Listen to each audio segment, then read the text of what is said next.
Hi, I'm LA, and welcome to That Show Retro. Let's jump into it today and talk about the Jeffersons, George and Louise. The Jefferson characters started on the show All in the Family, and then they got their own show. The Jeffersons had a chain of dry cleaners that was so successful, they were able to move to the Upper East Side of Manhattan. They moved on up to a deluxe apartment, no less. The Jeffersons was so aspirational for me to see as a kid because they were a Black family who were able to enjoy the fruits of their labor, and they weren't beholden to anyone.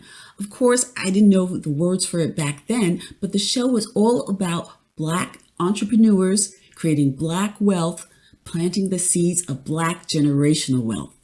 So the show had George and Louise, aka Wheezy. You had George, who was all bluster. He had worked hard for his money, and he wanted to make sure that he had the status that money could buy. And then Wheezy, always with the fiery comeback, would always make sure that George remembered where they came from when they moved on up.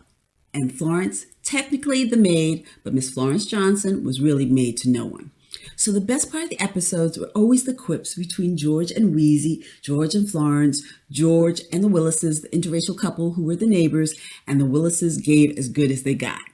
And the show didn't shy away from pushing boundaries with the language it used. Now, as a kid, I'm not thinking any of this.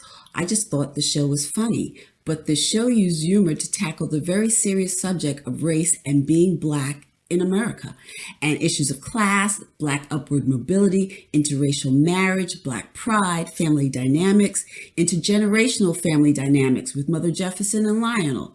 And I only recently learned that the original Lionel, because he left and he came back, was a co-creator of the show Good Times. And Isabel Sanford was the first Black woman to win a Primetime Emmy for Outstanding Lead Actress in a Comedy Series. I'm going to give the Jeffersons my 4 out of 5-star rating. Please comment if you remember the Jeffersons and if you had a favorite character. Please like and subscribe, and thanks for watching. Bye.